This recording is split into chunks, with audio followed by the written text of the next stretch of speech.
Yo, welcome to the Grappler News Show, where we cover all things grappling, From the Gi to No-Gi, we bring it all, from local mats to the global brawl. I'm Steve Hamoen, your host for the day. Let's dive into the action. I'm ready to play. It's the final day at the IBJJF No-Gi Pans, where every match is filled with the ultimate plans. Flow Grappling's got the exclusive stream, but if you can't watch, we got the cream of the cream. We'll update you with results and highlights, so tune in tight. This is going to be a fight. In the women's No-Gi Pan Adult Black Belt Finals, Thais Loureiro took the Rooster title, keeping her rivals in a spiral. Ana Carolina Lima and Shelby Murphy did a teammate closeout, leaving no doubt. Amanda Bruce shined bright, submitting Julia Mail. What a sight. Nadia Franklin brought the heat in the middle, finding the back. No riddle. Amanda Leave won by an advantage, trying a flying armbar. Quite the vantage. Maria Raffato and Elizabeth Clay had a leg lock dance, but Clay took the points in this chance. Mayara Moreira snagged the gold in super heavy with a guillotine. She was ready. In the men's ultra heavyweight semis, Leo Lemos advanced with no show. Lucas Montalvon followed the flow. Super heavyweight saw Rafael Lovato Jr. and Jan Lucas on top, Six Blades teammates. They didn't stop. In the heavyweight semis, Jose Jurema and Francisco Lo stood tall, checkmat teammates answering the call. Middle heavy semis had John Blank and Alejandro Mariano, with strategies that were thorough. Middleweight semis, Eduardo Avelar and Natan Chueng advanced, showing skill and chance. Max Hansen moved on in the lightweight semis. Carlos Enrique followed with no demise. Featherweight semis had Cole Abate and Julian Espinoza, both taking the lead. They're the dozer. Light feather semis saw Isaac Cordova shine, taking Bruno Sena down the line. Rooster semis had Chris Tran and Everton Souza in the mix. Showing moves, they got the fix. The finals are still to come. With open class battles, it's going to be fun. Devontae Bones Johnson and Alejandro Mariano in the men's. Elizabeth Clay and Maria Ruffato for the women's end. So stay tuned to Flow Grappling for more, with BJJ events and news galore. Follow them on Twitter, Instagram, and the rest. Flow Grappling's coverage is the best. All right, folks, let's talk about the upcoming 2024 Pan International Brazilian Jiu-Jitsu Federation Jiu-Jitsu No-Gi Championship. It's set to be a thrilling event, and there's a lot of buzz surrounding it.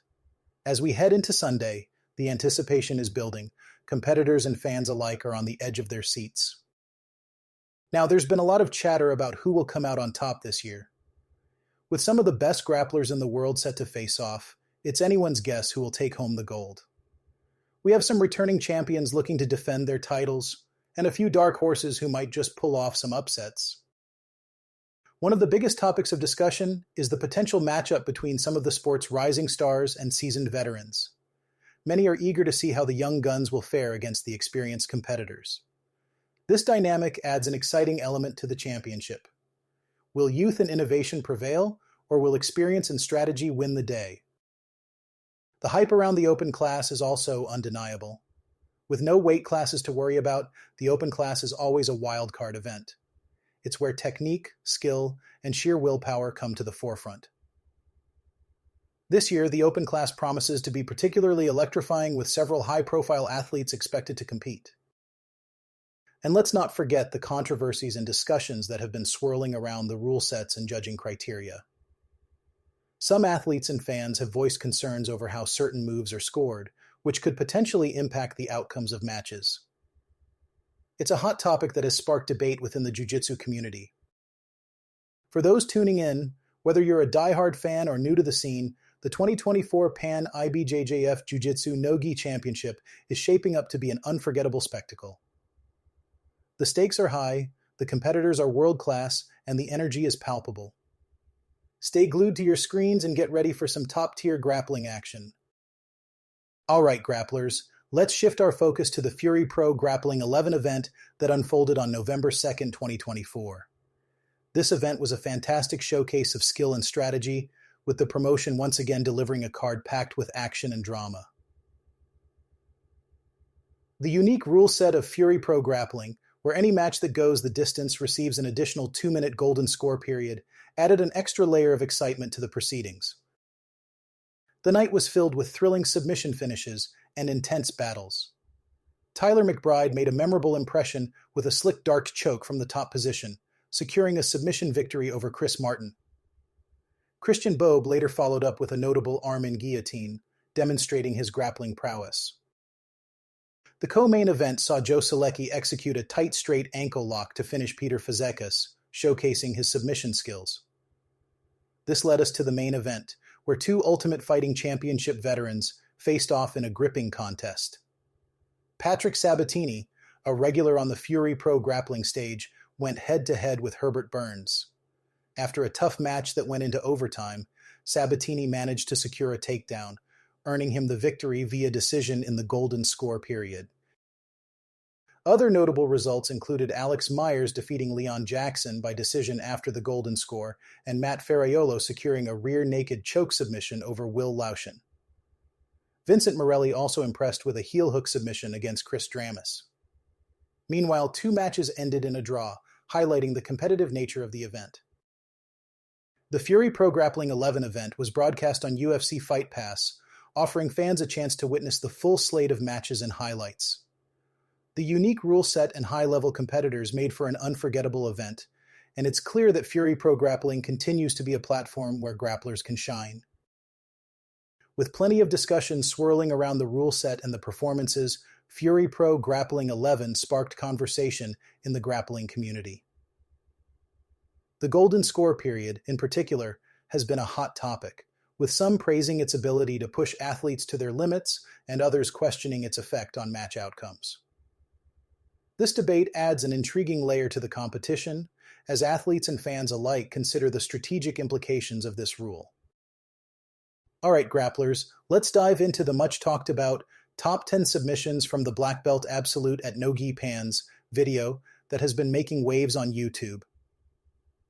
This compilation has sparked quite the conversation within the grappling community, showcasing some of the most impressive submissions from the recent No-Gi Pans event. The video highlights the elite skill level and innovative techniques that these top-tier athletes bring to the mats, and it's a must-watch for any jiu-jitsu enthusiast. One of the standout submissions that has everyone buzzing is the lightning-fast heel hook executed by Mateus Rodriguez. His precision and timing were impeccable, leaving his opponent with no choice but to tap. This submission has reignited discussions about the effectiveness of leg locks in competition and the ongoing debate over their place in the sport. Some purists argue that they should be limited due to the potential for injury, while others advocate for their inclusion as a legitimate and strategic part of grappling. Another submission that caught the grappling world's attention was the slick arm triangle choke by Lucas Barbosa. His ability to transition seamlessly from guard passing to submission was a testament to his technical prowess. This performance has sparked discussions about the importance of fluidity and adaptability in high-level competition. Many are praising Barbosa's ability to read his opponent and capitalize on the slightest openings, showcasing the mental chess game that is jiu-jitsu. The video also featured a rare and beautifully executed gogoplata by Roberto Jimenez, a submission that is not often seen at the black belt level. This has led to a lively debate about the evolution of submission techniques and the creativity needed to succeed in modern jiu-jitsu. Jimenez's gogoplata has been described as a work of art, demonstrating that innovation can often catch opponents off guard and lead to spectacular finishes. Of course, no top submissions list would be complete without the mention of a classic rear naked choke, flawlessly applied by Gordon Ryan. As always, Ryan's control and precision were on full display, earning him yet another victory. This submission has fueled conversations about the fundamentals of jiu-jitsu and the importance of mastering the basics. Ryan's ability to consistently execute such submissions highlights the effectiveness of a strong foundation in the sport. The video has sparked widespread discussion not only about the submissions themselves, but also about the broader implications for the sport. With each highlighted submission, fans and practitioners alike are debating the balance between traditional techniques and modern innovations. This ongoing dialogue is crucial for the growth and evolution of jiu-jitsu, as it encourages athletes to push boundaries and explore new possibilities. For those who haven't seen it yet, the top 10 submissions from the Black Belt Absolute at No-Gi Pans video is a fantastic display of what makes jiu-jitsu such a dynamic and exciting martial art. It's a reminder of the creativity and skill that each athlete brings to the table, and it serves as an inspiration for grapplers at all levels to continue honing their craft and exploring new techniques. Alright, grapplers, let's dive into the thrilling showdown between Abate and Gianni Grippo at the 2024 No-Gi Pan Championship. This match was one of the most anticipated bouts of the event, with both athletes bringing their A-game to the mats. Abate, known for his explosive style and relentless pace, came into this match with a lot of momentum. Abate has been making waves in the jiu-jitsu world with his innovative techniques and ability to adapt to his opponent's strategies. His journey through the tournament was nothing short of impressive, and fans were eager to see how he would fare against a seasoned competitor like Gianni Grippo. On the other side, Gianni Grippo is a name that needs no introduction. With a wealth of experience and a reputation for technical precision, Grippo is a formidable opponent for anyone who steps onto the mat with him. His strategic approach and ability to control the pace of the match make him a tough competitor to beat. The match between Abate and Grippo was a true display of skill and strategy. Both athletes showcased their strengths, with Abate pushing the pace and Grippo countering with his signature control and technique. The exchanges were fast-paced and dynamic, keeping the audience on the edge of their seats. As the match progressed, it was clear that both grapplers were evenly matched. Abate's attempts to break through Grippo's defenses were met with calculated counters, and Grippo's efforts to dominate the match were challenged by Abate's tenacity and agility. It was a chess match on the mats, with each athlete trying to outsmart the other. In the end, the match went the distance, with both competitors pushing each other to their limits. The judges had a tough decision to make, but it was Gianni Grippo's experience and tactical prowess that earned him the victory. Abate put up an incredible fight, and this match will undoubtedly be remembered as one of the highlights of the 2024 No-Gi Pan Championship. For those who haven't seen it yet, the match is available for viewing on Flow Grappling, and it's a must-watch for any grappling enthusiast. It's a perfect example of why jiu-jitsu is such a captivating sport, showcasing the blend of athleticism, strategy, and skill that defines the art. And with that, folks, we've reached the end of today's episode of Grappler News. Thanks for tuning in and joining me, Steve Hamoen, on this journey through the world of grappling. Before I go, here's a little jiu-jitsu humor to leave you with a smile. Why did the jiu-jitsu practitioner bring a ladder to the tournament? Because he heard the competition was on another level. Until next time, keep rolling and stay safe on the mats.